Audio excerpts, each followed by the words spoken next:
Welcome to The Explainer. Today, we're going to talk about something that happens all the time in the world of tech. Someone asks for what seems like a simple new feature, but it turns out to be this massive project. Because what looks like just a button is almost always the tip of a much, much bigger iceberg. Okay, let's just start with this. If you've ever worked as a product manager, a designer, a developer, you have definitely heard this before. It's that classic casual request that sounds so harmless. But as we know, it's often the tiny fuse that lights up a huge, complex project. So what's the big deal? Well, that one little sentence kicks off this huge chain reaction, right? It has these ripple effects that touch the entire team, the end user, and honestly, the whole business. So let's really unpack why that is, using a pretty common real-world example. All right, to really get to the bottom of this, let's use an example from e-commerce that we've probably all seen, adding a store pickup option to a checkout page. On the surface, it seems like no big deal, just another choice for the customer. To the person using the website, it's nothing. It's just a new button. Click. That's it. But for the business, that single click triggers a completely different set of actions than a normal delivery. It's really the beginning of two very different stories. I mean, on one hand, you've got the classic ship it to my house option. We all get how that works. But this collect at store thing? Whoa, that's a whole different ballgame. Now you're not just waiting. You're asking the user to actively do something. They have to choose a location and then physically go there. It's so much more than a button. It's a completely different commitment. So let's really put ourselves in the user's shoes here. The moment they even think about clicking store pickup, their brain is already firing off a whole bunch of new questions. And this right here is where it starts to get complicated.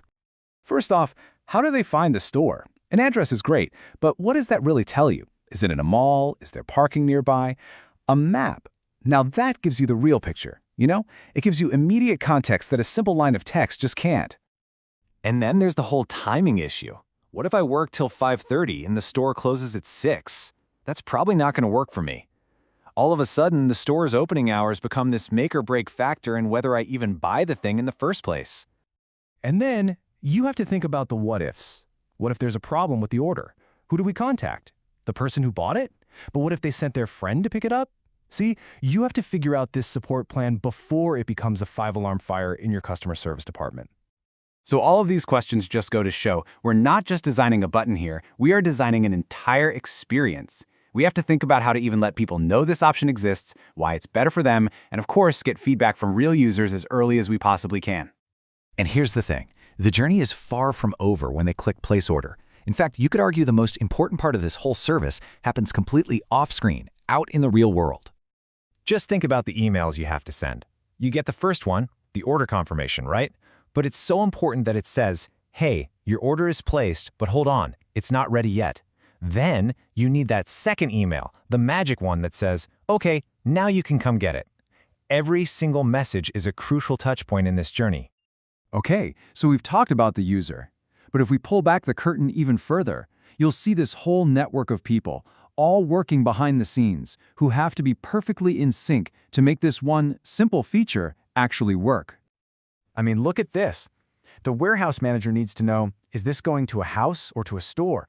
Get that wrong, and the package ends up on the wrong doorstep. The store manager needs to know which order belongs to which person. And the delivery driver, if they have a problem, they need the store's number, not the customer's. You can see how one little information gap can cause a total meltdown down the line. So when you lay it all out, the user's complete journey, all the hidden people involved, it just becomes so incredibly clear. This was never just a feature. What we really need is a mindset shift. We have to move away from just thinking about features and start thinking in terms of service design. And what that really means is looking at the whole picture. Every person, every piece of technology, every email, every in-person interaction that makes the whole thing work for the customer. And that is what makes a product great, not just good.